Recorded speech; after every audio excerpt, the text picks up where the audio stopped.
there, welcome back to EE 386. This is going to be the lecture for class number 5, and in this lecture I want to go through about 3 different topics. So first of all, I'd like to go through some more examples of control design, and in contrast to class number 4, this lecture will have some examples that are just a little more complicated. Last class we went through some things that were fairly straightforward, and in this lecture I'd really like to do some cases with missing terms, change of variables, and kind of go through an introduction to disturbance. We'll do more of that in class number 6. Again, we're going to stick to purely the stability case. The second topic, MFDs, as it's abbreviated, these are called math flow diagrams, and they are similar to state flow diagrams described in your text, but they are not the same. Actually, interestingly enough, MATLAB and Simulink, the Simulink module in MATLAB, call these state flow diagrams, and it's really the same thing as far as Simulink is concerned. But again, the state flow diagrams, I'm sorry there's so many different terms for the same thing. The state flow diagrams in your book are not exactly this, but they do represent a very similar thing. And what we're going to be going through with math flow diagrams is the phase variable technique. This is one of 2 different techniques that we'll learn this semester for constructing a math flow diagram. And I'll talk more about what these are, what they look like as we go on. The last topic that we'll be going through is canonical forms. These really correspond to the ITAE table. Specifically, we'll talk about the first and second order terms, and we'll describe the different variables in them, and then what can change the shape of a system output and all of that. So, lots to do. So in this lecture, let's start off by talking about where we are. So we talked a little bit about in the first few lectures that we'll have a dynamic system. That is a representation of our system, our environment. The dynamic system is really also called a reactive system because if we change input, we should expect a change in output. So every time we do that, we should expect a change in the output. So we have a few different types of inputs that we can consider. The disturbance is an input. We don't have any control over that. We've talked about this, but we haven't dealt with this yet. We have control inputs. These are things that we can choose. We choose them through control decisions. And in our style of feedback control that we introduced last lecture, we can use information from the output of the system to kind of influence our control decisions. And that's always a good idea if we are constructing a system control that is necessarily complicated. So I say complicated, but it is something like a thermostat where we actually need the input of the system, the different states that it can be in to influence our control. We went through an example of a dryer, clothes dryer, where a timer may be sufficient, but then you always have those cases where your clothes may be wet depending on what your input is. So here we are, and so we have the inputs to our system, the outputs to our system, and I have said that here in this diagram that our outputs are going to be of nth degree. Our system is going to be of nth order, so we'll have n outputs potentially. And we'll get into cases where we may not have access to all of these outputs, but there are essentially this number of states. Okay, and so for right now, we can assume that we would have the ability to measure all of those different states. We'll get into that later where we may not have that ability, but for right now we'll assume that we do. So nth degree over here, nth order system. So these go into our control.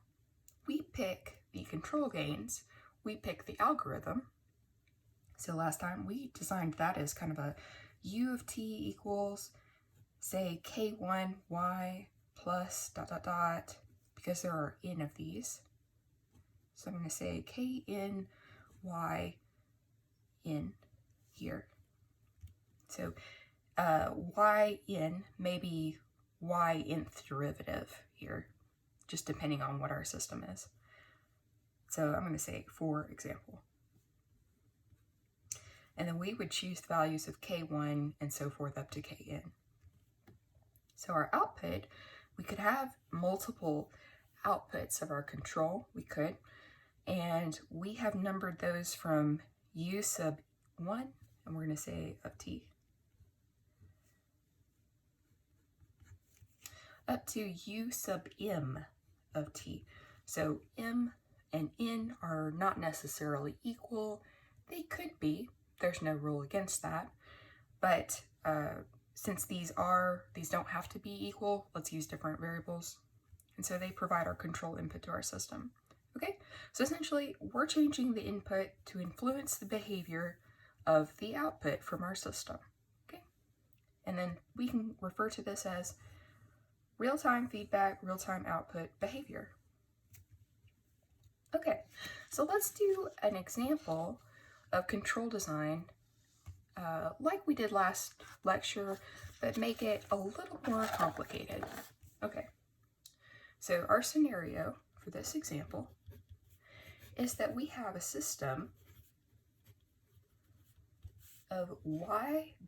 so second order, minus 4y. Okay, so what's interesting about this system? Well, you'll notice that we're actually missing a term. Remember, we used to have this y dot term involved. So here, the a2 is actually 0, and the a1 is actually negative 4 for our example.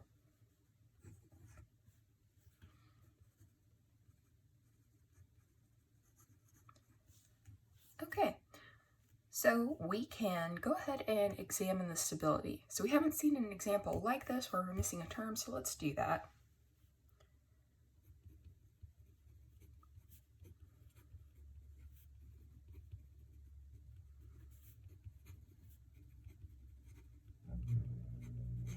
Okay, so let's do that by the method that we've learned. First of all, the characteristic equation. And we have a lambda squared from this term minus 4. Since there is no lambda term, because we don't have a y single dot, we would if we were working this problem generically.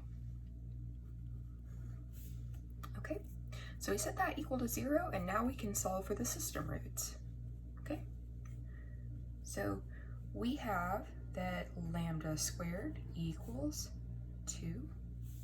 All right, so if we were to take the square root of both sides, we should come out with plus and minus 2. Okay, of course, if you take the square root of both sides, you have to consider the positive and the negative. All right, so we know that on the complex plane,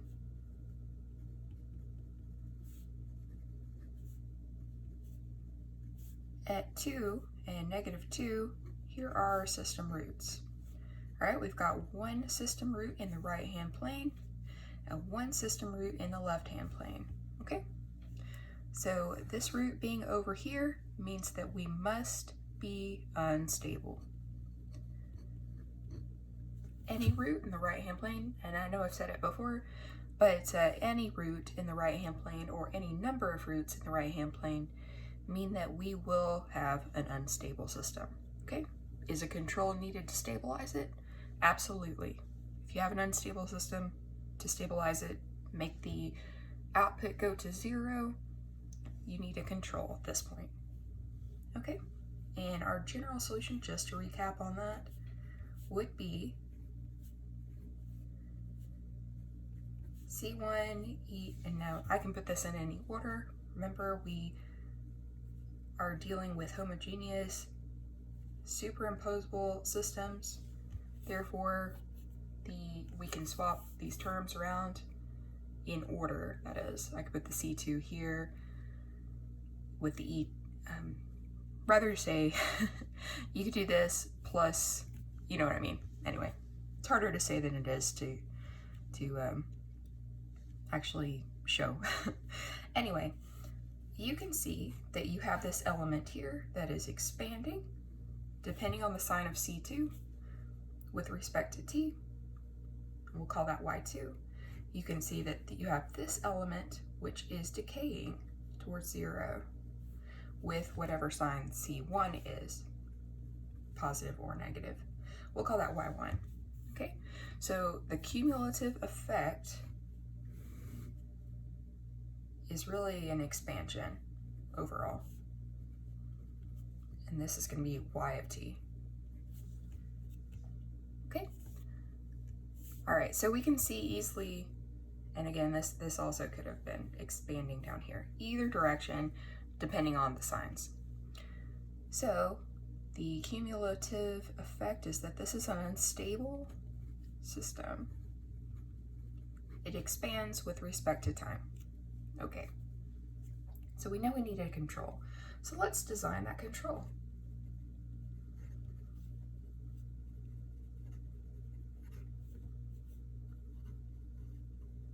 So we're going to design a control algorithm to stabilize the system.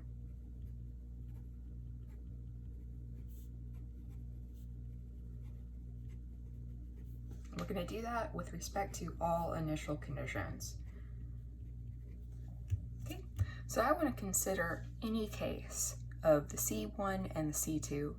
I would consider any case of initial conditions that give me the effects of the signs here. Okay, so as we learned last class, we want to design this in a minimal order format. So let's say let U of T equal, and let's say we want 2 terms. So although we have 2 terms in our system, don't let that fool you. We still want to include the Y dot term and the Y. And really, it's good to think of this as anything I don't have up here. If something's missing, I want to make sure I include that thing. So if I don't have Y dot, sometimes when I say things like that, it just seems like it's confusing, but hopefully that makes sense.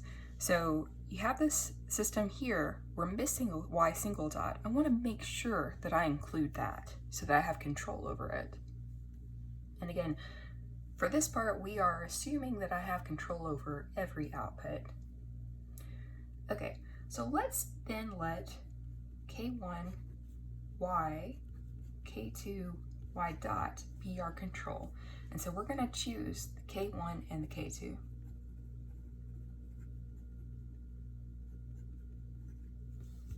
Okay, all right, so we do that and we plug it in.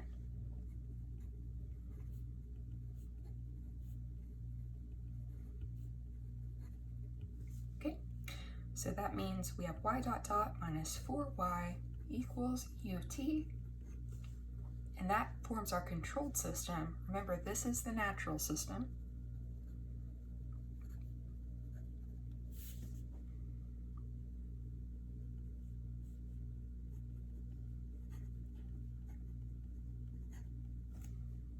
This is our controlled system.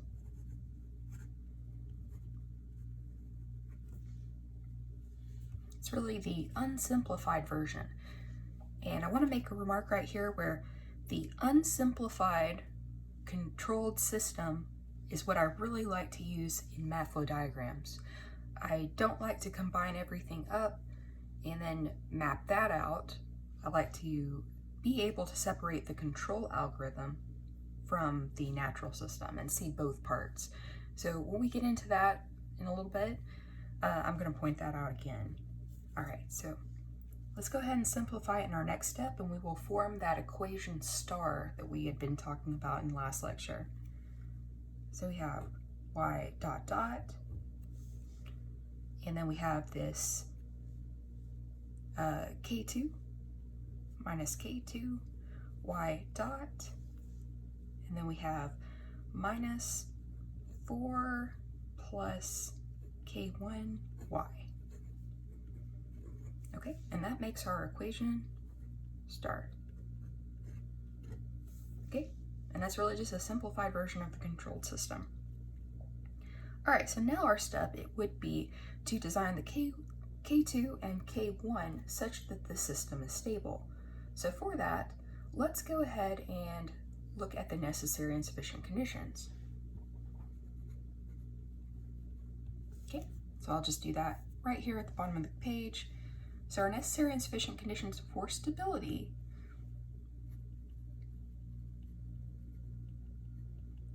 so it's really always for stability, but I'll write this out right now, are that we need negative K2 to be greater than 0. This first coefficient has to be greater than 0.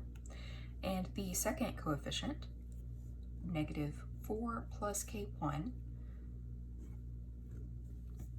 that negative is on the outside, so I mispronounced that, but we wrote it correctly, greater than 0. Okay, we can simplify this a little bit. And so we have K2 less than 0, and then also that the 4 plus K1 is less than 0, or that K1 is less than negative 4. Okay, these are our two necessary and sufficient conditions for stability. Okay, so if we wanted to just choose according to necessary and sufficient conditions, we could just choose a K1 and K2 that satisfied this. So for example, if K2 is equal to negative 2 and K1 is equal to negative 7, this would work.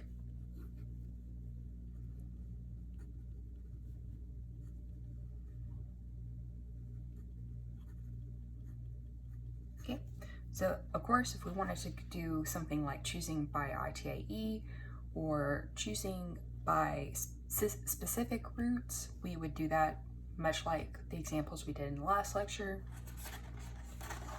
Okay, so if we go back to the system, we can plug in our control and we can examine the system roots and make sure that it's stable.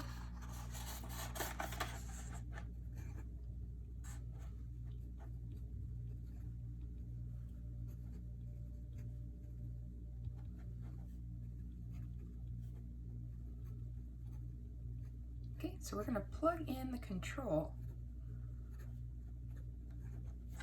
and examine the stability. So we have a y dot, actually let's use our equation star since we're already there.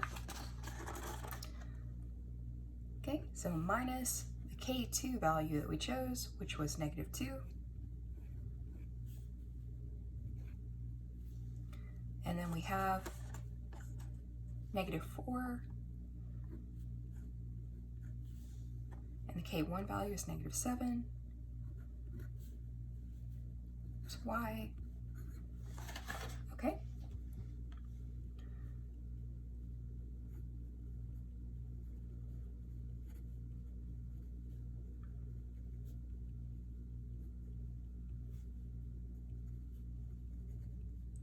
So we plug those into equation star. Now reducing, we have a positive 2 y dot, and then we have negative 4 plus 7, so that's going to be a positive 3. Okay, so we can immediately look at this and see that the necessary and sufficient conditions for stability are satisfied. We have a positive number here as a coefficient and a positive number here. Now don't think, again, this is just a second order system, so you know that the necessary and sufficient conditions are pretty easy here. If it were something bigger, we'd want to go back to our Routh-Hurwitz technique. We can always do that for a second order system, but it is kind of overkill since we can just eyeball it and see.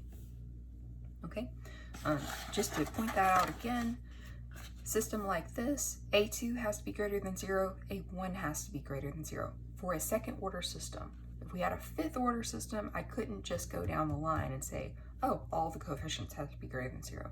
That's not true. You'll have to work out the necessary and sufficient conditions.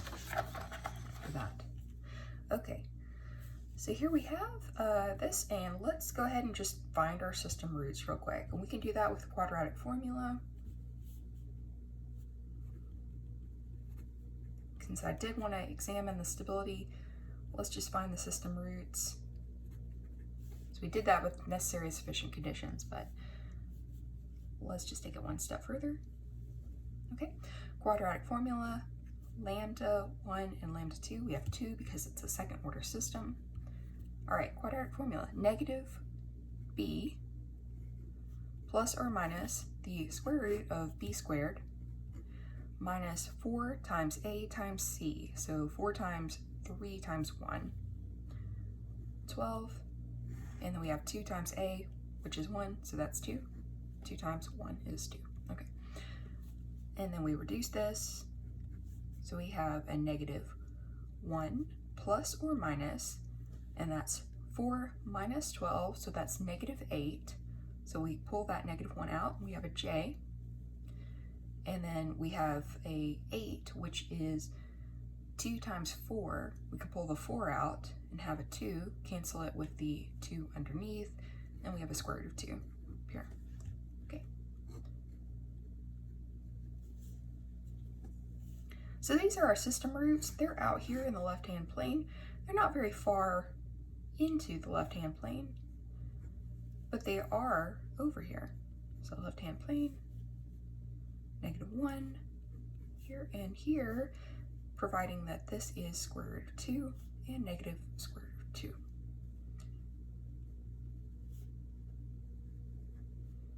Okay, so we can see that lambda 1, 2, within left-hand plane. Therefore, the system is stable.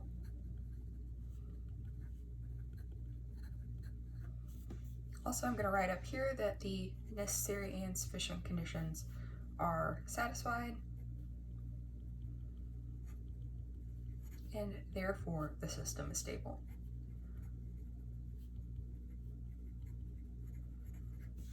Okay, so our control should work. All right, and if we took this back to one step further, y of t, let's examine the general solution. Okay, these are our system roots now. So this is a complex solution. So we have 2c, whatever that c is. This is determined by initial conditions.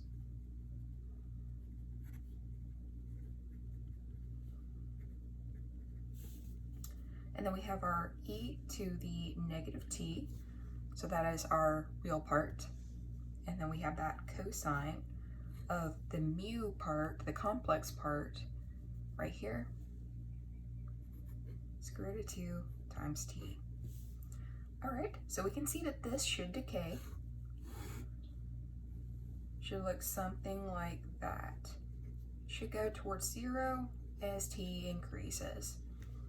Okay, so that's the plot of our general solution. That's the equation for our general solution. And then decays as t goes to, let's say, positive infinity. Really, t increases. Therefore, system is stable. So I know we've looked at this a bit before. Hopefully this helps illustrate it. If you are missing a term, do not panic. That's completely fine. Let's look at one other quick example. I'm not going to go through all of this again, but I do want to highlight, because I would like very much to give an example or give a problem for homework that is similar to this. Let's say I just have y derivative equals 0 is my system. Okay, so that was example number 1. So this would be example 2 for this lecture. Okay, so you can see that normally I would have this kind of a system for a first order system. So here, a1 equals 0. Again, I cannot choose this. I know I said that a lot last class. You cannot choose ever.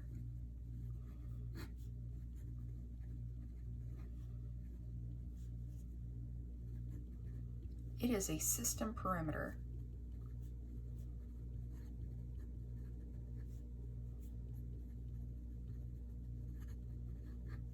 If you're bored by that, well, I just want to make sure it's absolutely clear from what trends I've seen students do in homework in the past. So I want to try to help you to avoid those things. Okay, so we are actually missing a term here again, so don't panic. I want to make sure I include that term right there, the Y, in my control algorithm if I can. Okay, so the problem is let's just label this as control task. So your control task for this is to design a control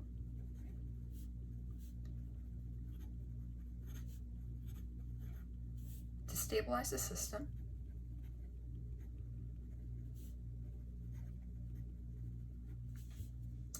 for all initial conditions. Okay, and let's say that we have to use ITAE.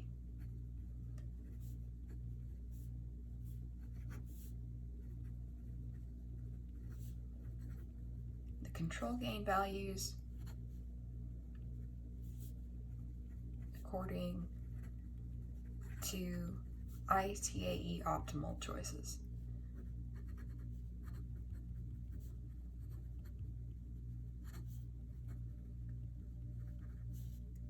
And let's say I give you that omega n equals 1.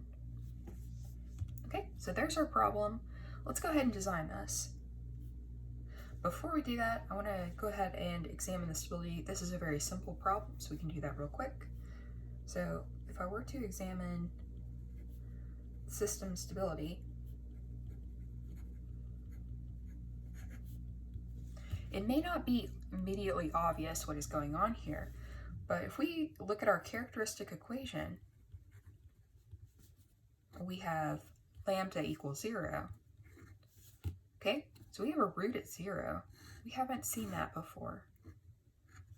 Okay, so it's right there at the origin. All right, so normally left-hand plane is good, right-hand plane is bad, right, for stability? Well, what happens when we're right here in the middle? Can't really make a determination, right? We learned that if you're simply on the complex axis, you have a case of marginal stability, and it's really not one or the other, but it's better than being unstable. It's kind of a bounded, and we looked at that in one of the previous lectures. But for this, let's go ahead and look at that general solution. It's a real root, it's on the real axis, so I can treat it as a real root in the solution. So I would have my C. I only have one root, so it can't be repeated. We have to use the real and distinct formula. So normally we'd have this right here, okay? So if I plug in 0, I've got e to the 0t, which we know reduces to 1.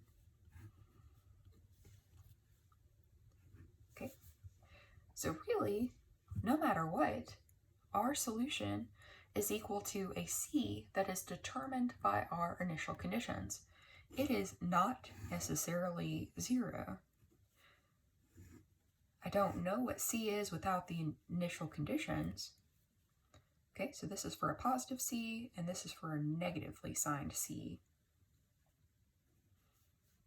So as T expands, we have a steady state kind of situation here.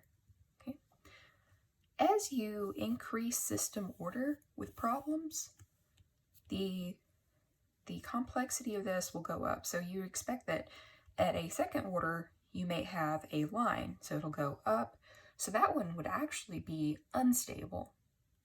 So again, if your initial conditions are such that your C would expand, so with a second order system, you could have that situation. If we had a third order situation, like a triple integrator, y ... equals 0, then we would expand up in a polynomial kind of fashion. So again, unstable, depending on initial conditions. So it's highly dependent on that. Okay, so we can't say that this is stable. We definitely can't.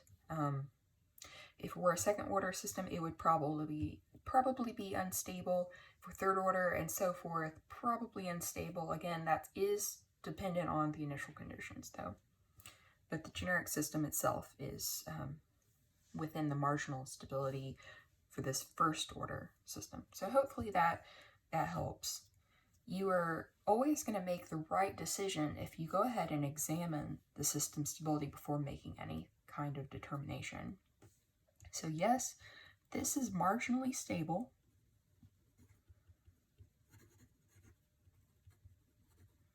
But that is not stable.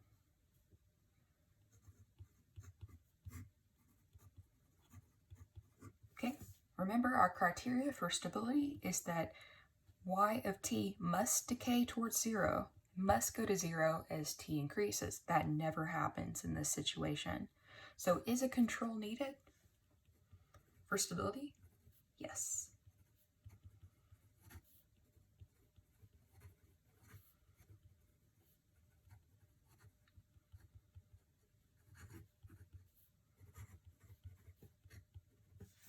Okay.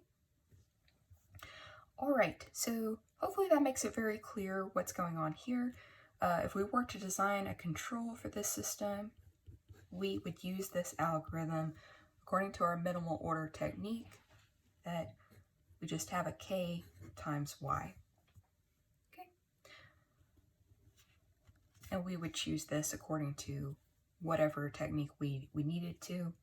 If we are looking at ITAE, let's say we were supposed to use the step input, the choice here would be, according to our table, s plus omega sub n equals 0. So we were to plug this back in, get our equation star that we're referring to.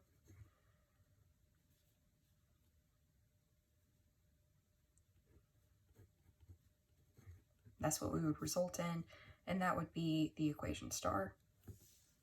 So we compare these, omega sub n, which we said was 1 in the problem statement, and k. So solving this, we would have that negative k equal to omega sub n, which equals to 1 from up here. And then we say that k equals negative 1. And so we would write that back into our control, and that would be our solution.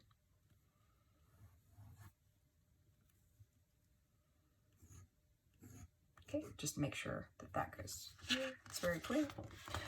Okay, so now let's talk about an example where we have disturbance. So first of all, I want to define what disturbance is again, just to kind of repeat that, make it very clear.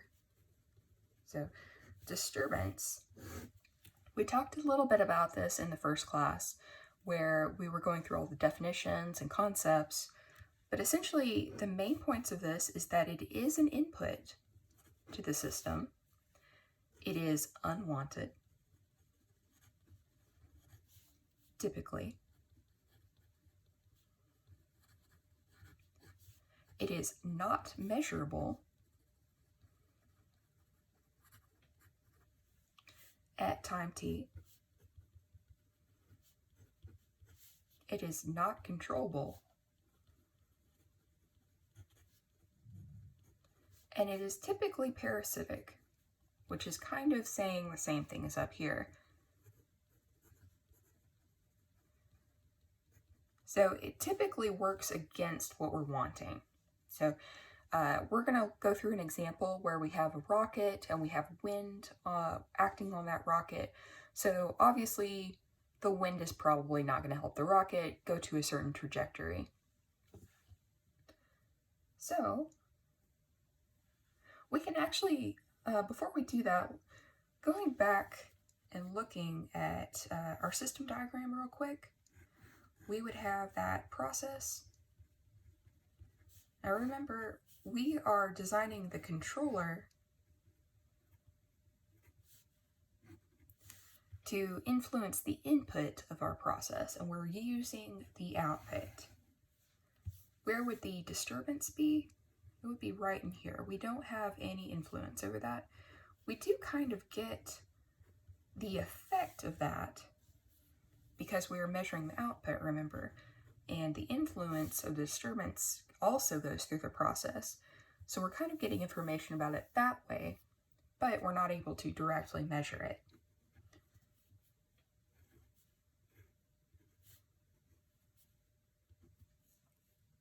And then we have our reference input if we use one. Okay, so let's talk about the labels one more time. We know that U of t is actually this tiny signal. It is the output of the control block. So U of t is coming out of the control block here. Disturbance is another input. Both of these are added in as an input to the overall process. Again, we cannot influence this guy. It is just part of the system. It's actually part of the natural system too. So if we had a system, something like this, let me just give you an example of what the disturbance would look like in a system problem. Something like this. This is now our natural system. Okay, so it doesn't have to be equal to 0. It can have disturbance in it. The examples that we've looked at so far did not have a disturbance. So typically you have a process over here, inputs over here, which is why we set that equal to our U, typically if we don't have any disturbance. But then our controlled system, in this little example,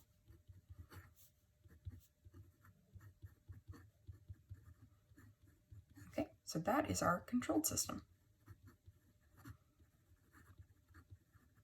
Okay, so we're going to walk through an example. Before we get there, I want to make sure, I'm going to say this many times, but we cannot say U of t equals some k1 y plus k2 y dot plus some k3 disturbance term. We can never do that.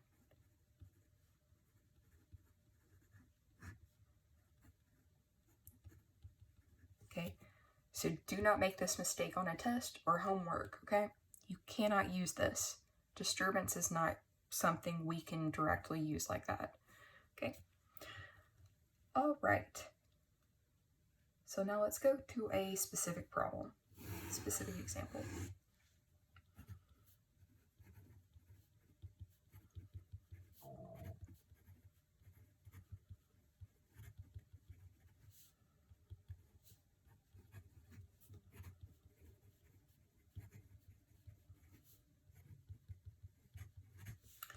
Okay, so a specific application, say we have a rocket that we want to control. So I'm going to draw a little rocket down here.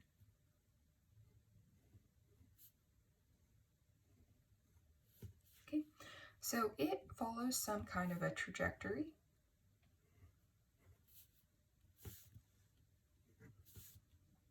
All right, and so what we're really modeling with this is the aeroforce and thrust, and later we'll have a wind factor in there. So we have this aeroforce. Okay. And if we looked in this, just a more detailed picture, have like this, kind of the shape of the body here, and then here. Okay.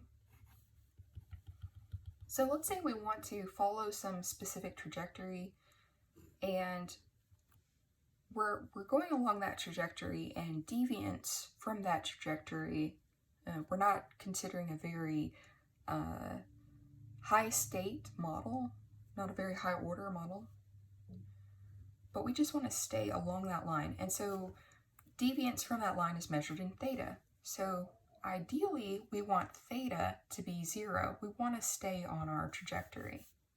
Okay. All right, so we have things coming in here like the center of pressure,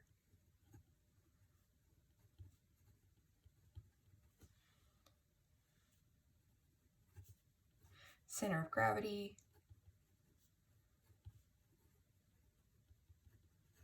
okay?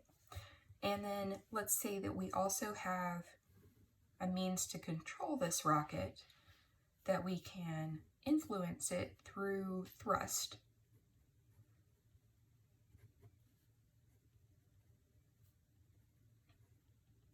So that's our control. We'll represent that as a beta. So this is a different kind of set of variables, but it's really kind of the same thing. Our theta will be our y because that is our system output, right?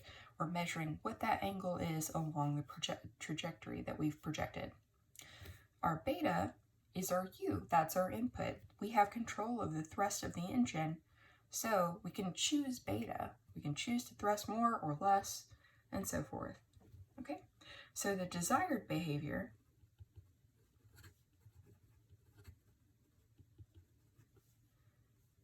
is to have theta of t go to 0 and do it quickly. So from, let's say, any set of initial conditions,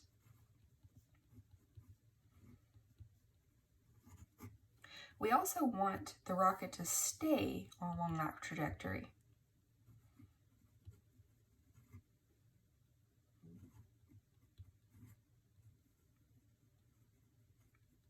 Okay, so it's going to go there, it's going to stabilize, and it's going to stay there. So what does our system equation look like for this? Well, let's say that our system is modeled by theta dot dot minus k1 theta, okay? And that we have k2 beta that we have control over.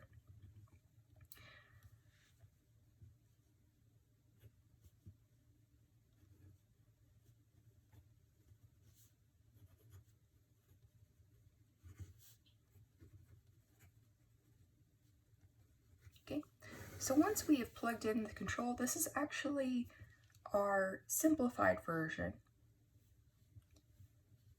K1 and K2 are positive constants.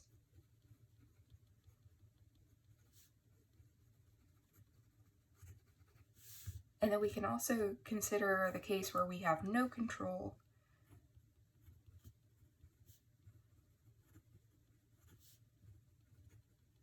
No action happening, then we would have a what's called a zero centripetal case.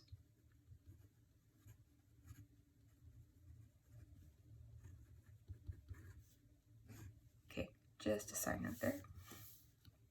And then that would be theta dot dot minus k1. Okay, so in this case, we do not have, and it's really probably a mistake on my side to use K1 and K2 because we were using those in our control. Yeah.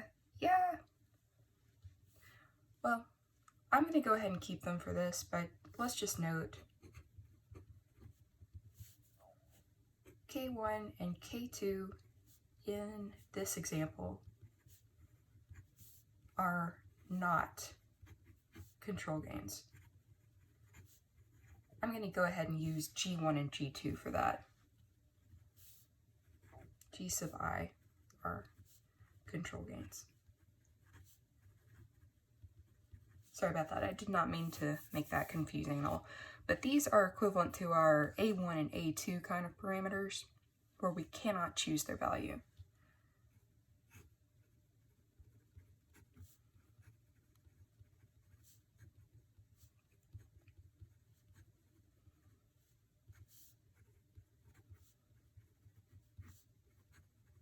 But we can choose the G sub i's that I'm about to talk about. Okay, so let's go ahead and consider a control algorithm. This is equal to our U of t kind of formula. B of t, beta of t equal to a G1 theta plus a G2 theta dot. Okay, same style, different variables. So what we're going to do is we're going to plug this into our system, our natural system right here. And then we will go ahead and go from there. All right, so let's look at that. Plugging in.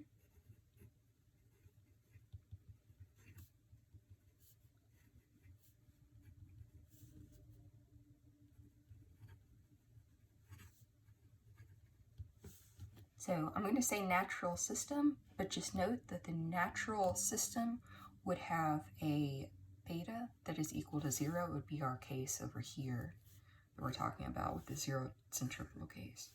All right, so we're plugging in that beta.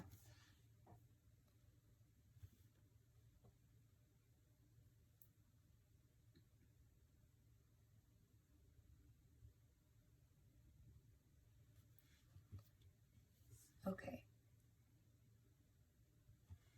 We have theta dot dot K1 theta equals K2 G1 theta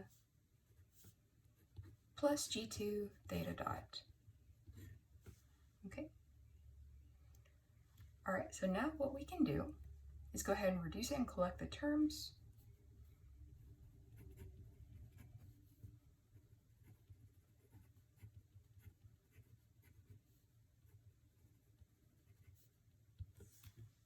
Okay. All right, so we should end up with theta dot dot minus K2 G2 theta dot minus K1 plus K2 G1 theta equals 0, just like that.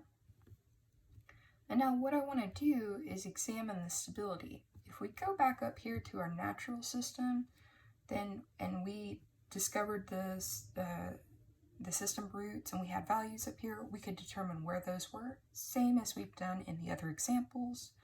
Here, let's go ahead and examine them. Our characteristic equation should be lambda 2 minus K2 G2 lambda minus K1 plus K2 G1 equals 0. So we've got, let's say alpha 2 is all of this, and alpha 1 over here is all of this term, just the coefficients, okay? All right, so in that case, we would have G2 equal to a negative alpha 2 over K2, and then we could solve for negative K2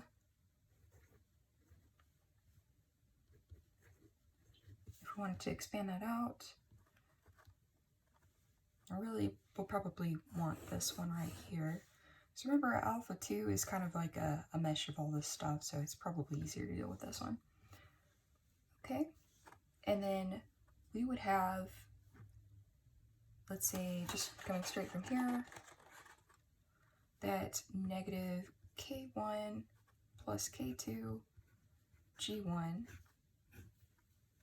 is equal to the alpha 1. So we could say then that G1, if we just solve for the G value,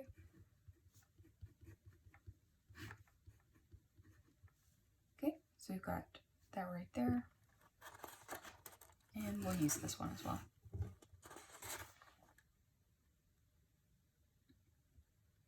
Okay, so we've got these two values, and really the alpha values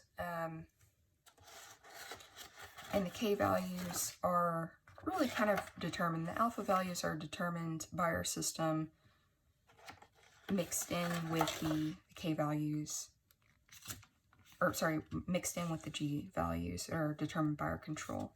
So we've got this equation right here and this equation right here. We could solve for that and then determine what G1 and G2 are. Of course, it's determined, it's adjusted by the values of K1 and K2, which are given to us. Okay, so the G2, G1 values are determined by our system parameters. They are the parameters from our model.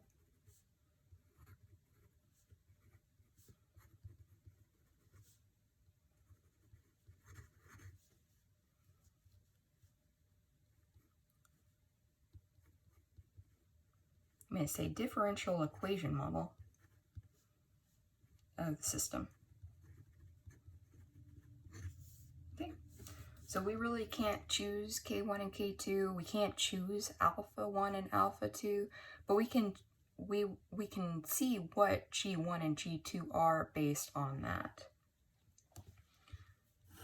Okay, so that does solve for your control gains.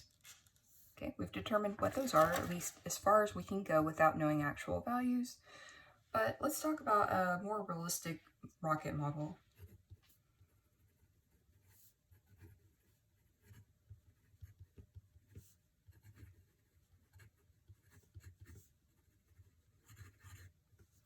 Okay, so all I'm going to do is add in disturbance to the problem we just discussed. Okay, so a rocket typically encounters lateral winds as it lifts off.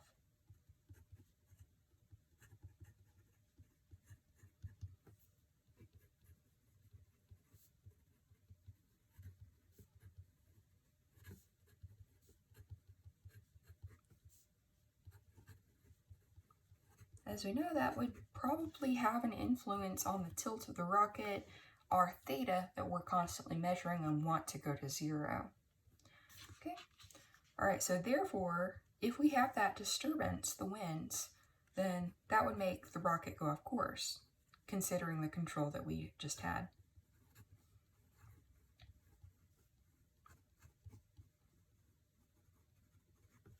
Okay, so that would look like this in our picture.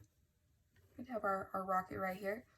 And say he's still trying to go on that course, but we're encountering winds from all these different directions. Now, if we were doing this realistically, the winds have different components to them. Like they'll have a component that's vertical, horizontal, all of that. But I'm going to talk about a very simple model here still. All right, so let's say we have a wind sensor right here. So I know that it's happening. Okay.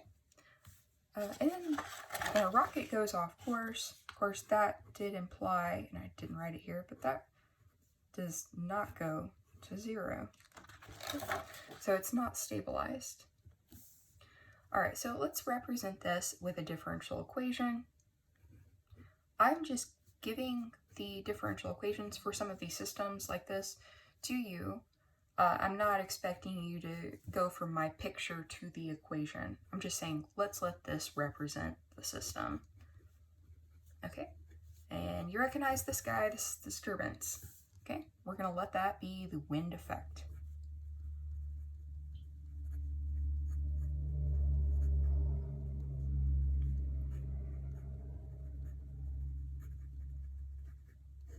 Okay. Here's our control. There's our disturbance. This is our system process, and our natural system is this side plus the disturbance effect. Okay, we have factored in our control to it, but the natural system would be no control action at all, so beta equals 0. Okay, all right, so there's our system model.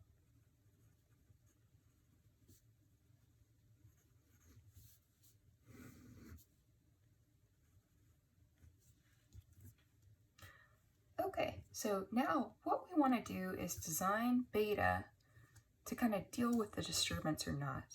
Now, before we do that, let's just try using our beta that we came up with before, that kind of technique when we've been learning about.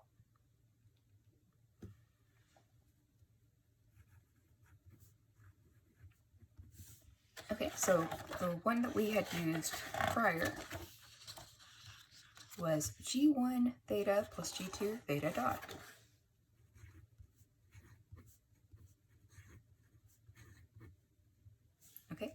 And I do want to make sure again that I say we are not able to choose the k values in this specific problem. I used k's, but k was probably not the right choice because that was the parameter we were using for our control gains before. Okay, and up here in our model, let's just say that we had a k1, k2, k3 are greater than 0, and we just happen to know that. Okay, so here's our control algorithm.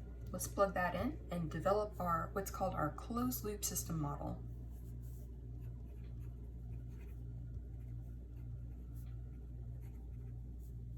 Let's see, plug in control algorithm to system equation. And that will give us our closed loop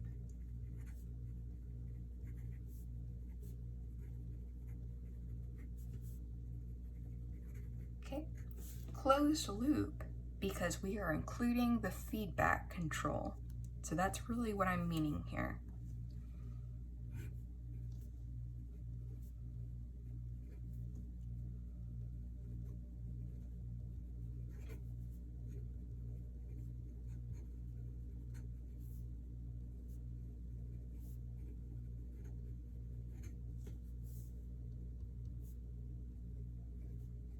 So therefore, the closed loop terminology is appropriate. Okay. All right, so we do that, we substitute everything in, and we should arrive at our normal equation star. Equation star is what I am referring to as control plugged in to system. And we talked about that in last lecture. Okay, so we should arrive at this equation here. I already have that part worked out, so I'm just going to go ahead and use that. But you can go ahead and plug it in and make sure that you can arrive at the same equation. Okay? All right, so what we want again, if we were to say plot our general equation, our general solution equation, we should have something probably like that. So it decays with respect to time. Okay, so let's assume that, and you will typically be given the structure of the disturbance, that we know that that is some constant.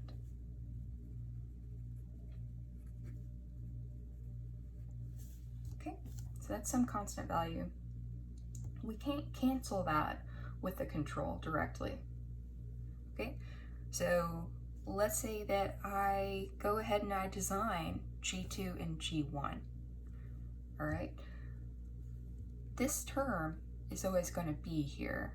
So if we are able to see this term, then if we can take, then we won't be able to compensate for it if we can see this term.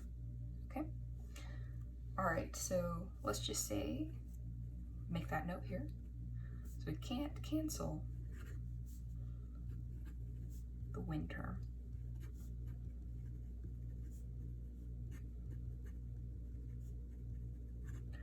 Now I know that we are just beginning talking about disturbance, and it may seem like, well, unless I can measure that, I can never cancel it.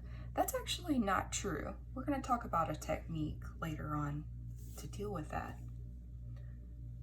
And actually, we'll talk about it momentarily. We'll go ahead and revise this control. And that means that the system is always unstable. Well, it's always destabilized by the disturbance.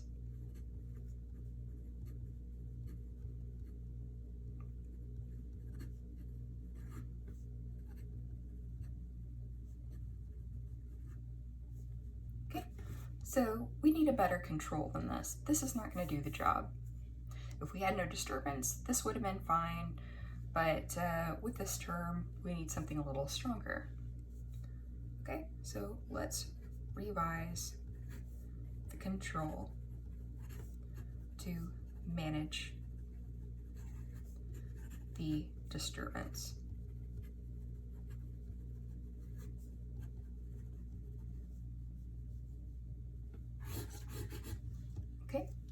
So our revised control law in this example, we're going to have it look very similar. I mean, our control was not wrong, it just was not complete.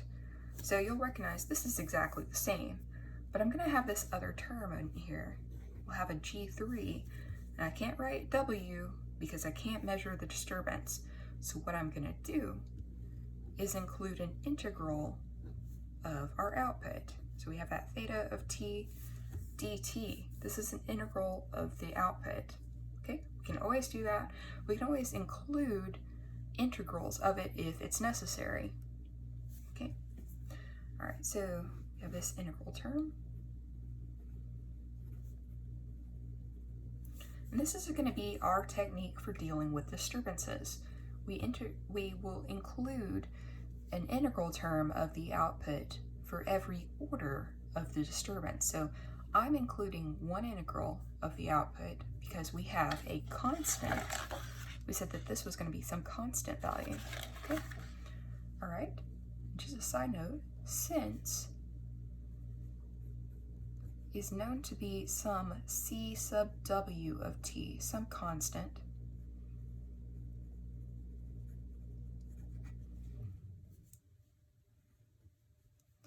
one integral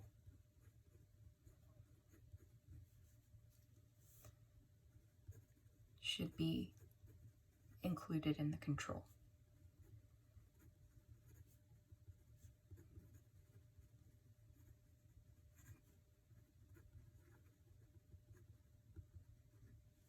Okay. If we had a constant plus ramp, we would want to include this term and also a double integral. Now we'll be doing examples to illustrate all of that, but essentially you're going to kind of work up your terms in your control in a polynomial type fashion with respect to the order of the disturbance, okay?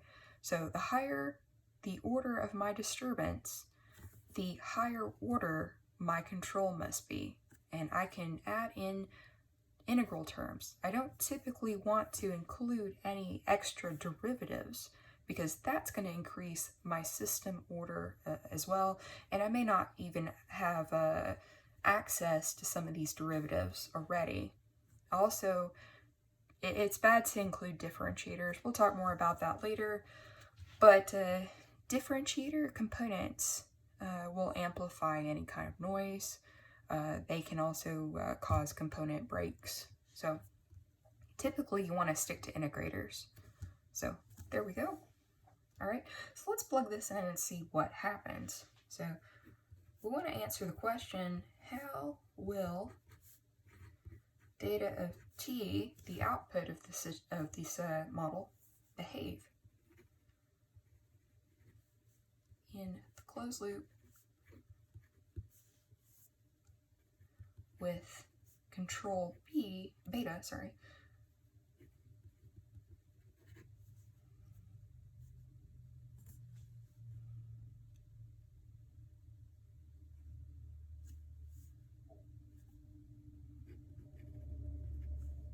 being this new control algorithm. Okay, all right, so let's plug that in to our equation. So if we look back here, we're just going to plug in this beta into this equation right here. Okay, so when you do that, you will achieve theta dot dot minus k2 g2, theta dot minus k1 plus k2 g1 theta minus k2 g3 theta, let's say of tau so that we don't get the t's mixed up, because we do have disturbance respect to time, we do have output with respect to time, okay? And then this is the integral right here, okay? So we expect that, again, I wrote of t, it can be stepwise. We're not really talking about that right now, but we would treat it the same way. So this is about equal to a constant value. So some like C sub W, like that. Okay. All right, so now our goal is going to be to choose the G1, G2, G3 values to achieve a stable system.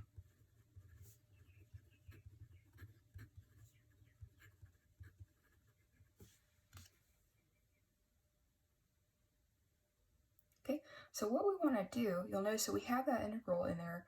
We're going to want to reveal the behavior. Right now it's not very clear. Before, when we were characterizing the different systems, I didn't include any integrals in those models. What you have to do is take the derivative of the entire system to reveal the dynamics, okay? So we reveal the system dynamics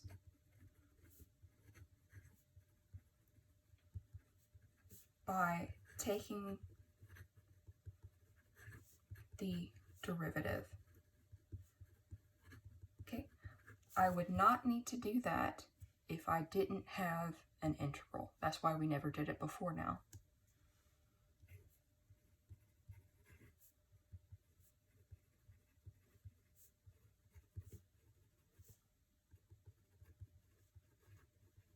And I also want to mention, if I had a double integral, I would need to take two derivatives. Okay, so I don't really care if this constant right here or some other term, say one of our k values, was an integral of something else. I wouldn't care. What I'm interested in is that the integral involves our output. It involves our theta parameter. That's why I have to take the derivative.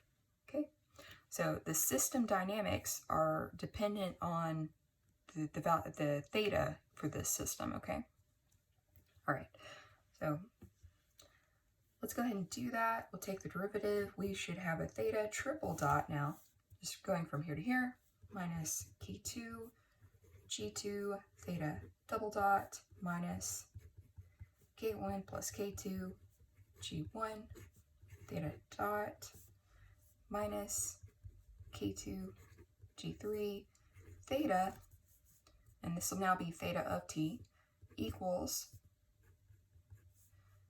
k3 w, so our disturbance term, derivative.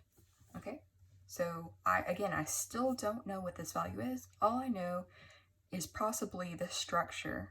Okay, if we know the structure, then we can design our control adequately enough to kind of cover all cases of what this value might be. Okay, so constant value, derivative of that constant, that's probably going to be 0. Okay, so note, they know only the structure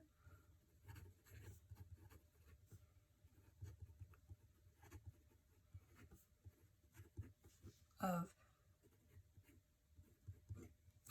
okay, and then we also have only, so we know only the structure, so then the derivative of that, if that equals some constant value, should equal 0.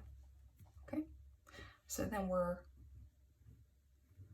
back to having a situation that we recognize how to deal with this equation now. Okay, we can go ahead and characterize this, find out what our system roots are. We can choose G1, G2, G3 to make this situation stable, and then that will stabilize our whole system. Now, this may not be the only time that, or the only way that a constant is presented. It can be a constant, a flat value equal to a 1 or a 10 or something like that. It can also be a stepwise. Okay. So if the disturbance is a stepwise,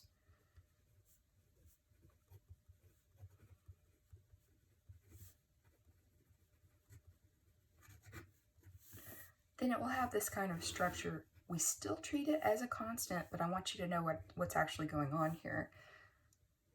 It holds a value for a certain amount of time, then it switches value. This can happen any number of times, okay? And these periods can be of different sizes, okay? So this would be like, say CW1, CW2, and then at this point, the CW3, and so forth, okay? That has this kind of a structure with respect to time. And we can say that if we took the derivative of this, it is equal to 0 almost everywhere. Think about this mathematically. These jumps are really huge derivatives, right? These are really large numbers, especially the more piecewise this actually looks, okay? So I'm going to abbreviate this as almost everywhere, just like that, okay? Again, we treat this situation exactly the same as if it were a constant, but we have to make this special note acknowledging that there's nothing we can do about these, let's say, supposedly infinitely high derivatives, okay? All right, so back to our example.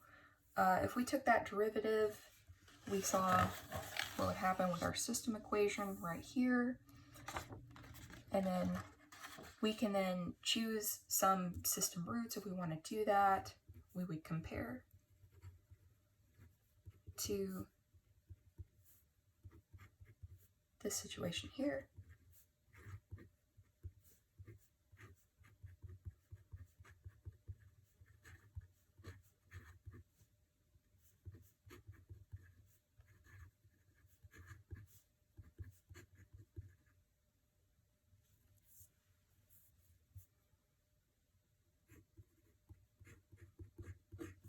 Where we're going to choose some values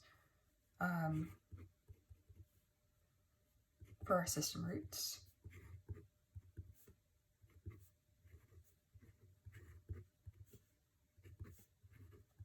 All right, so you remember we were talking about having a model equation and our equation star. This again is our equation star. I'm going to go ahead and label that back over here where we originally wrote it.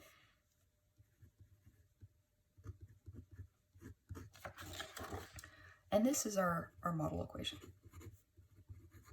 Okay, so this can be ITAE's model, where you just pull out that row, this would be third order, that is, from the table, and define it for some certain omega sub n. This can be the model equation given by expanding desired system roots out and comparing, and then we would achieve whatever G1, G2, G3 is appropriate for that kind of root placement. Okay? So if we were to look at the necessary and sufficient conditions here, it is stable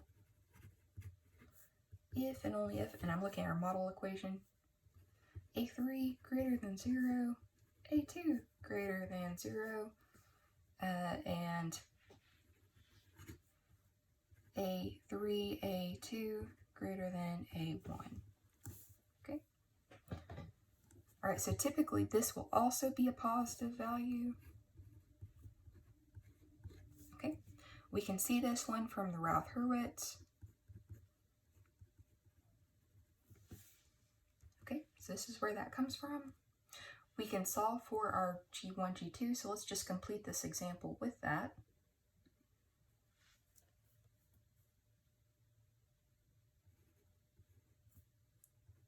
Setting up those equations.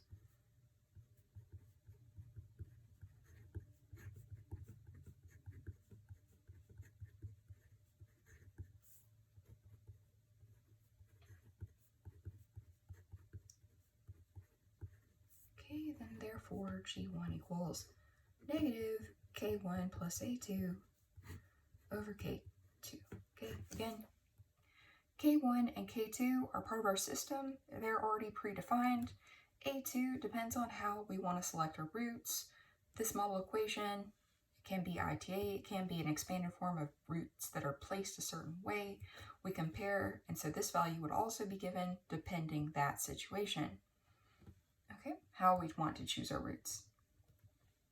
Okay, and then we would go ahead and choose and solve for the G2 and G3 the same way. We can set up those equations where we have, just really quick, so G3 equals A1 over K2, and let's go ahead and box these. And then also G2, let's do that one over here.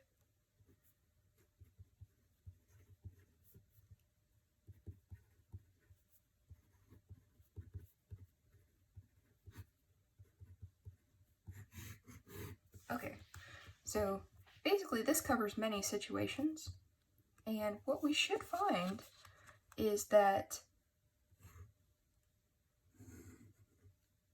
if we choose our, first of all, our model equations determined it should satisfy these. We want, of course, to place all roots in the left-hand plane. It should satisfy these necessary and sufficient conditions. We choose our G1, G2, G3 according to these formulas.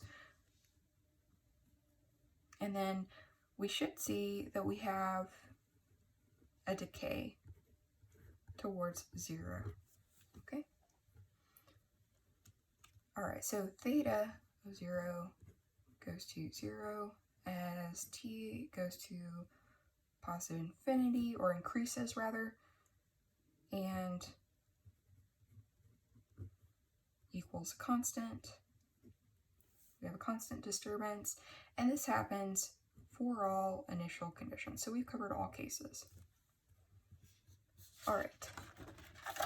So back to what we were going to discuss in this lecture. We did some examples of control design. We covered cases of missing terms, changing of variables, and introduction to disturbance. I'm going to deal more with disturbance in class 6. There will be a little bit of a review in class 6 for the disturbance here, and we'll do more examples with more cases of different disturbances there. I do want to go ahead and move on to math flow diagrams. I do want to give a homework problem that has to deal with math flow diagrams. So let's at least cover that. We may have to push canonical forms to class 6, but that's fine. So math flow diagrams. As you're watching this lecture, I think this would be a great quiz question to ask what this means. So I'm not going to write it out in the notes, but I've said it several times in this video. So math flow diagrams. Very similar to state flow diagrams from Simulink. They're really the same thing from Simulink, but in your text, state flow diagrams are a different thing. They do accomplish the same purpose, but what these do are provide an overview, or rather a visual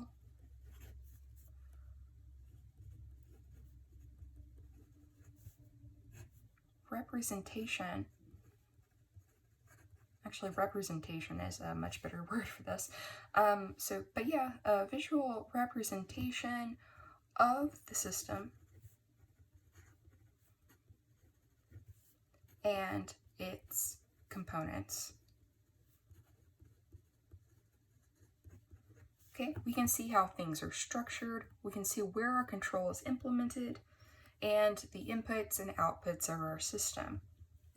So let's take a very simple example.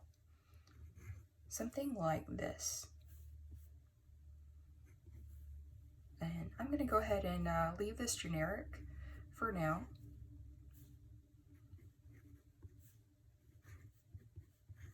Okay, so this is an example of a natural system .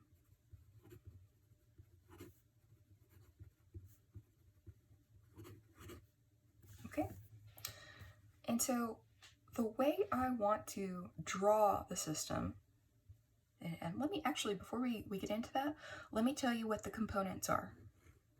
Anytime we have to use an integrator, we'll have an integrator block like that. It has an input and an output and initial conditions. These are all this is the complete component. These are all important. Don't forget to mark the initial conditions, okay?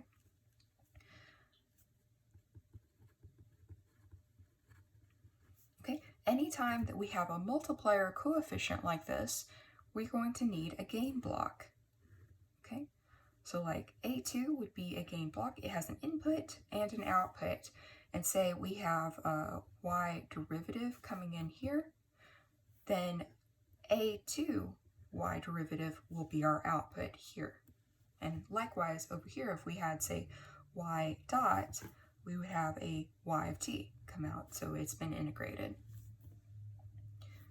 Okay, we also have a summing junction.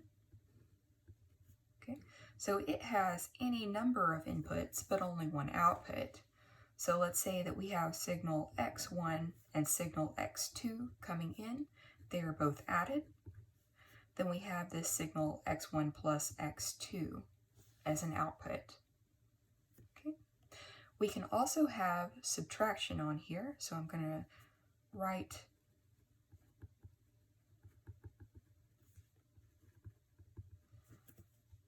another example where we have a subtraction and an addition. Okay, again, x1 and x2. We have negative x1 plus x2 as the output. Okay, sometimes you might see these with a summation symbol on the inside. Okay, so that's everything that we will need for this system. All right, so what we want to do for the phase variable technique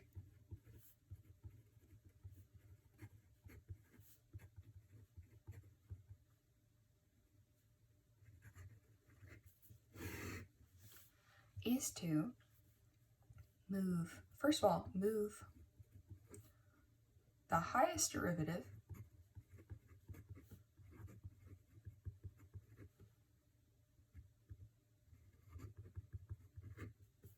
to the left-hand side, everything else to the right-hand side.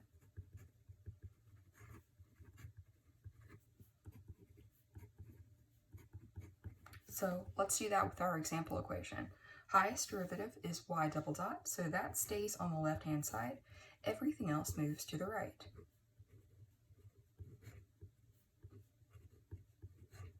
Okay. All right, so secondly, we are going to start our drawing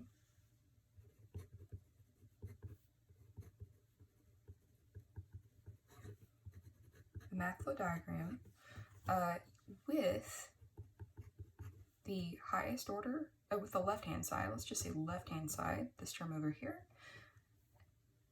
Work rightward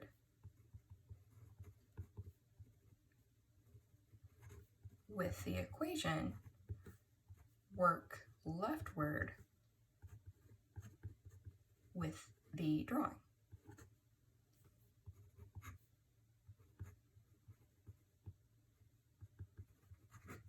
Okay, so I would start with this guy, so I'd have a line that is my y double dot.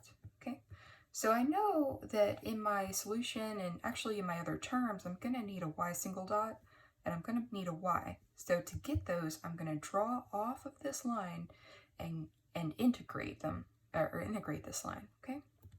And so I'm going to be working in this direction right here, but I'm going to be working in this direction with the equation. Okay, so let's go ahead and look at that. So I've actually reached the end of my notebook here. So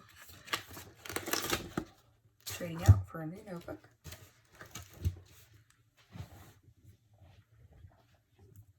Okay, so our system equation again was y double dot plus a2y dot plus a1y equals 0. And we just reformulated that to y double dot equal to negative a2y dot minus a1y. Okay, so let's work through this. We already drew that line, y double dot. We're going to be working in this direction. We're working in this direction right here.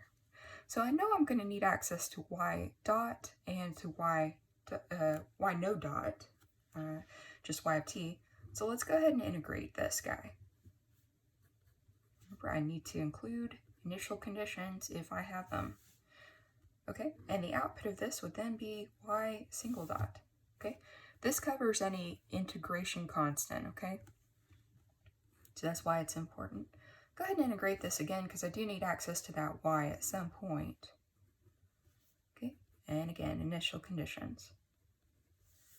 All right, so we have our y of t. What is our overall system output? It is y of t. So actually ended diagram. I've got this portion correct. I've got it, you always want to end with your system model variable, in this case y of t. It's typically going to be y of t. All right, so I need to worry about creating y double dot here. And my equation for how to do that is right here. So we're working this way, working this way. All right, how do I create y double dot? Well, y double dot is negative a2 times y dot minus a2 times y. Okay, I've got both of these signals here. I can multiply them by something. Remember, we had access to that gain block. So I'm going to go ahead and make that with a summing junction.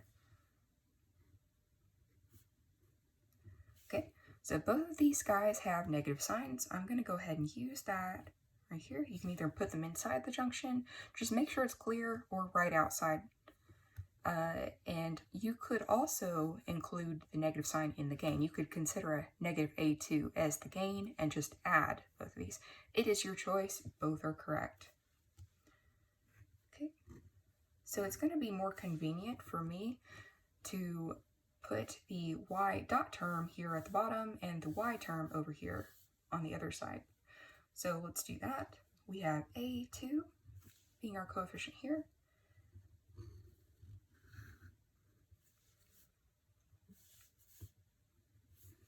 We're going to need another gain, and that's a1. So just go ahead and work through an example or two. I'm going to include a problem like this on the homework, but it should be pretty easy for the problems that we're dealing with right now. Okay, let's do another quick example. And let's say in this example that we have a control. All right, so let's say I have y triple dot equals some u of t. So I've designed a control for that, and my control is equal to a k1 y plus k2 y dot plus k3 y double dot. Okay, that's the minimal order set. I don't need that y triple dot term because I can do the same amount of work with just this segment. Okay, all right, so at the very beginning of this lecture, I said that you always want to make sure that you have your system visible apart from your control.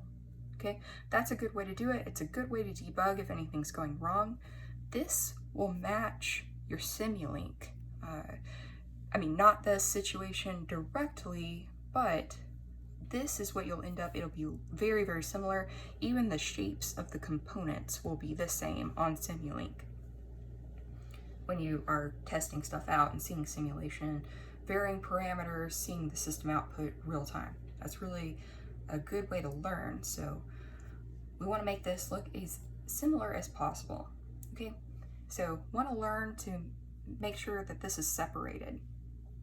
All right, so how do we do that? Well, I first want to draw the natural system.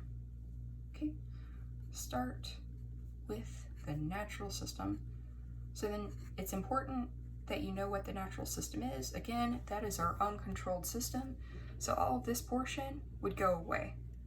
I'm only concerned at that point with y triple dot equals 0. That is our natural system. Okay, so now let's draw that math flow diagram. All right, so I start with my line that is y triple dot. It's already in the form that we needed to work with the highest derivative on this side and everything else, and there is nothing else for the natural system on the right hand side. So we have this right here. and I know that I'm going to need access to y double dot, y single dot, and y with no dots. So let's go ahead and work out the integrators for that.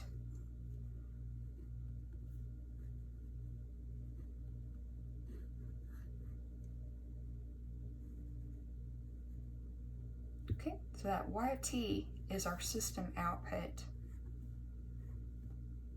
Okay, and then we also want to make sure we cover the initial conditions.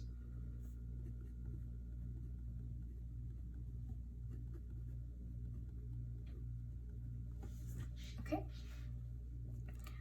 so for this system, this does not have any kind of feedback involved in it. So we don't have to use any of these other variables to create y triple dot, but I'm not going to go ahead and connect that to a ground or a zero reference right now because I want to implement the control. So we can think about this. This whole thing right here is our process. Okay, remember we had that process block, and then we had our system output. We used our feedback over here. We were dealing with negative feedback. We had a reference input if we wanted to use one. Here it's 0, but we will do cases later on where it's not 0. And we have that control signal, which is actually the input to our process. So that's the input to our process, that u of t, okay? And that's our control, okay? So we are right here, right now, okay? All right, so let's then develop our control block. So let's go back up here. So the control is actually constructed from all of this right here. Now, I am dealing with a portion of the equation. I do not have to rearrange rather, to do this step 1. This is already passed. We were only considering that with the natural system in this case. Okay, so I can just look at this right here and pull pieces off of the natural system, use my gains as appropriate, and complete this system, okay? All right, so let's start off with the summing junction because I want to build up that u of t, and we're going to find that u of t is equal to, just as we have here, the y triple dot. So we should have that u of t. And let's redo that dotted line so it's not obvious that, so it's obvious that u of t is not necessarily involved with the natural system. It just happens to be equal in this case. Okay, so I'm going to have 3 inputs to my summing junction. The first one is going to be this, let's say this innermost loop, draw off the y double dot, go through a K3 gain, and add it here, okay? And next we have this K2. Okay, you can always go diagonal. Make sure that you try and minimize the number of jumps. So that's why I'm doing it this way. I know that if I were to do this last, I would probably have to jump a line. And you always want to make it very clear that's what you're doing if you have to. There will be situations where you do have to. So say I had this line right here, and then I needed to cross it in a diagram. This is the correct way to do it. Make it very obvious that that's what you're doing. So this guy's going this way, this guy's going this way. If I can't help it, I can't help it. It's fine. Just try to minimize the amount you do this. Also, try to draw it very clearly so that you can see all of the variables in here, so that you can see all of the lines very clearly. Okay, it's very easy to make this messy. Okay, and this is a dotted line. That does kind of look like a y dot, but it is just y. All right, and we draw this off, go all the way over here, and I'm going to run this through a K1 gain block. Okay, and that gets added here. Okay, so I can double check that I've got K1y added with K2y, should be K2y dot, sorry, and then K3 times y double dot. All of these added together should construct U. U should be the same signal provided to Y triple dot, which it is. These are actually the same line. And then that's the one that goes through integrator to get the double dot, single dot after another integrator, and then after a third integrator, Y. And that's our system output. So this is the completed math flow diagram. We have a control input and we have the natural system up here. Example, natural system process is visible here. Control is visible here.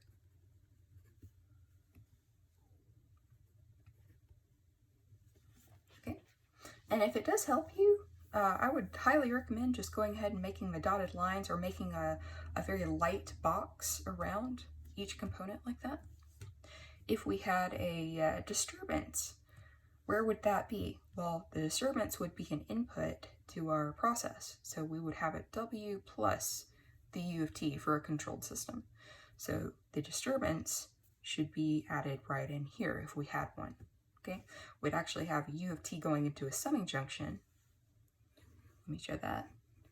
U of t going into a summing junction, and then we'd have that disturbance term. I typically put it on the top, but here I just happen to choose the bottom. And then that would be Y triple dot in that case. And that's if there was a disturbance.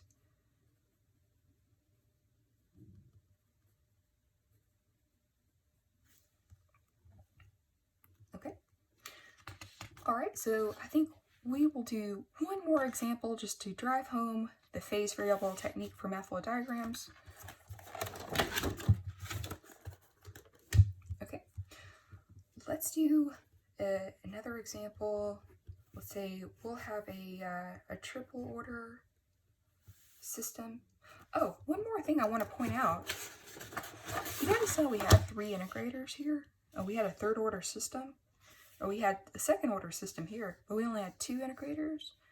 That is what you want to look for. That's not a coincidence. The natural system, I'm not including the control here. Just want to make that distinction. But the system itself is of nth order. It should have n integrators and no more than that. So if you have a third order system, you'll have 3 integrators in your process part. If you have a second order, you should have 2 integrators in your process part. Now again, if we had disturbance, our control might have an integrator, it might have 2. That's fine. That does not count towards what I'm talking about right now. Control is separate. You can predict the amount of integrators in the control, but that has to do with the level of disturbance.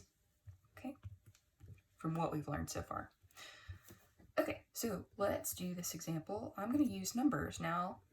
Let's do a 3y double dot plus a 5y. We're missing a term, so that's an example of you don't have a y single dot. I said that cheerfully, but like that's not normally a good thing. All right, so let's say we have this situation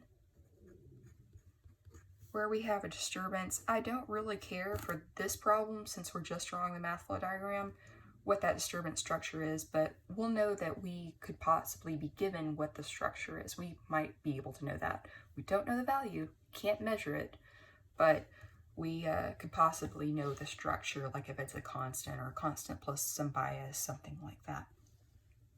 Okay, okay, structure.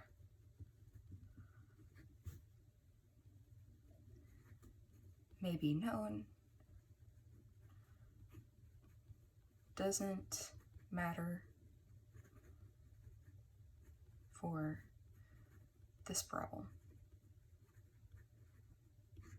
I don't think I'll give you any homework problems dealing with disturbance this time. It's a fairly new concept, and I really want to concentrate on designing control for stability and drawing math flow diagrams. So that's what we'll stick to.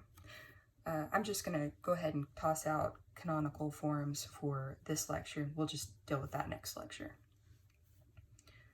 Okay, so first thing we want to do, I'm going to keep this symbolic and then I'll give you a control algorithm later.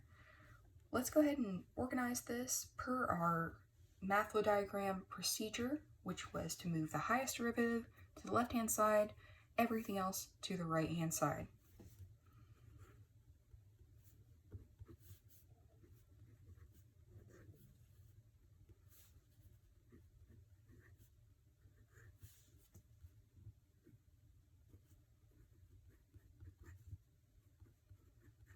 Okay, so now it's organized in a way that we can work with.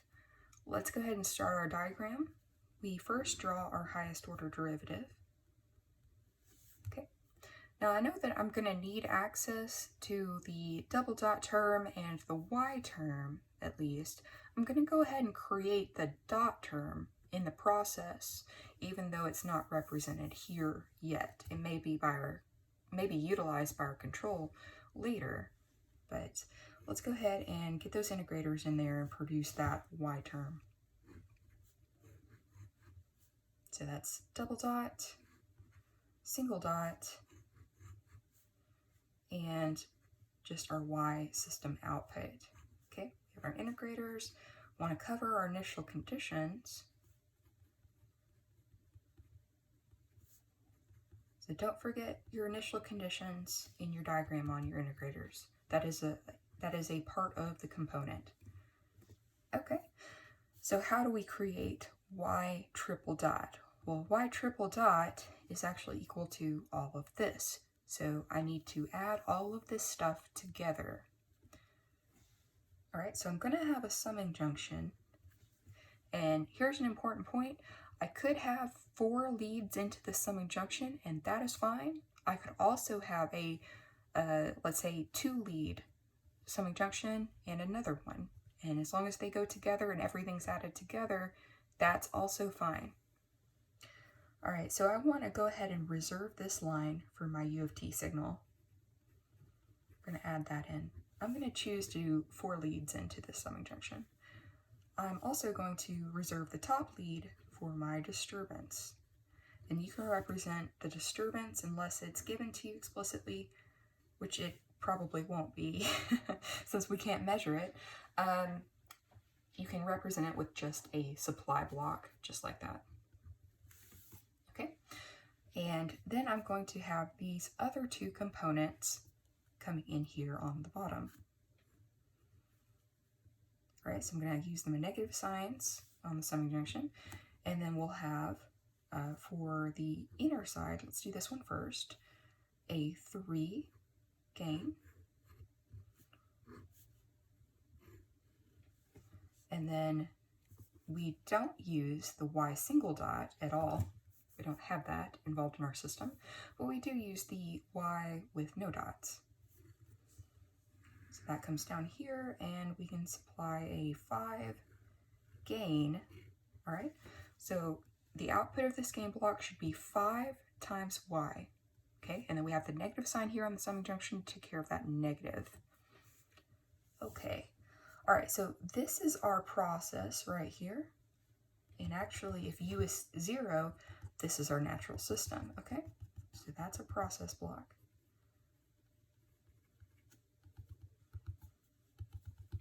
All right, now I want to go ahead and define the u of t. Now, if this wasn't part of the problem that was given to you, you are free to just leave it as a lead or do a supply block, which is probably a better look. Supply block like you did for the disturbance kind of term if you have a disturbance. But I want to go ahead and complete this and do another example of having a control algorithm. So let's say the control algorithm is a u of t equal to k1. So this is third order system. So something that would be a good choice for the minimal order control technique we've been discussing would be this right here. Okay, let's say that. Now we do have a disturbance in here. So I'm going to go ahead and put this K4 integral. Let's say that was a constant disturbance, and not worried too much about this, but I do want you to have an example of drawing a math flow diagram with a disturbance part of the control, or disturbance compensating part of control. Okay, so here we have that. Now, how do we create U of t? Here's our equation. U of t is these four components added together. These are all available from our system. Okay, and for this first part of the semester, like I was saying, you can assume that you have access to all of these signals, okay? I'm not restricting any of that. It would be in the problem statement if so, and we haven't discussed how to deal with that yet. So right now, everything's accessible. So let's draw out our summing junction to add these four components, okay? So we have access to, let's say, y of t. So the y of t component is k1, that's the gain. We're going to add that into our control. And I'm just going to take the lead off of here, and that's y of t. Okay. It's now convenient for me to go ahead and do this term. Okay. So let me go ahead and do that. I jump off of here, and let's send it through an integrator. We have that input to the integrator. And we're going to go through a gain of K4.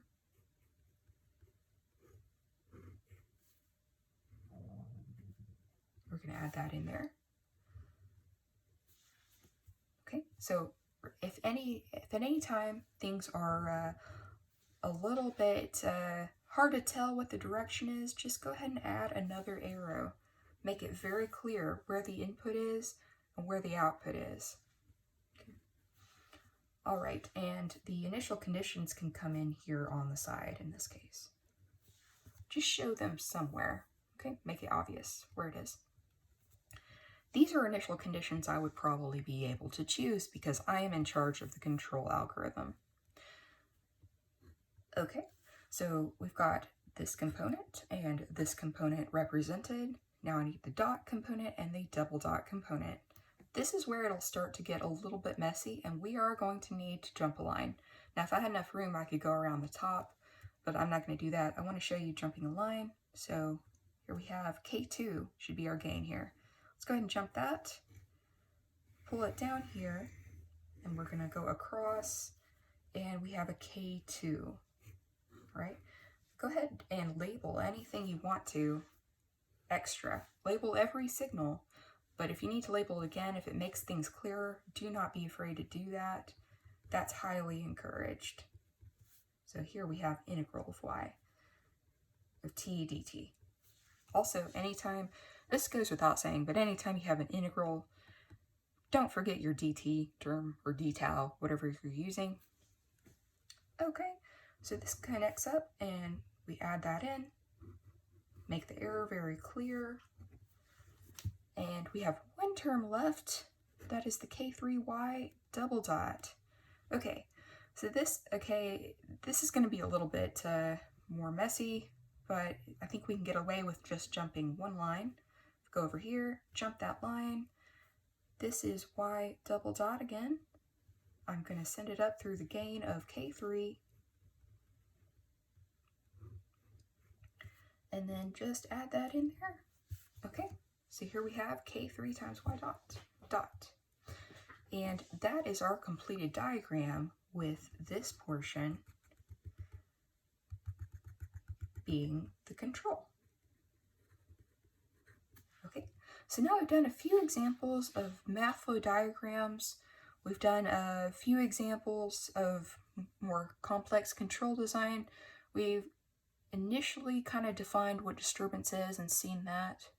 So I think you should be set for your homework, and we'll just deal with canonical forms next time, and we'll go more into disturbance for that for class 6.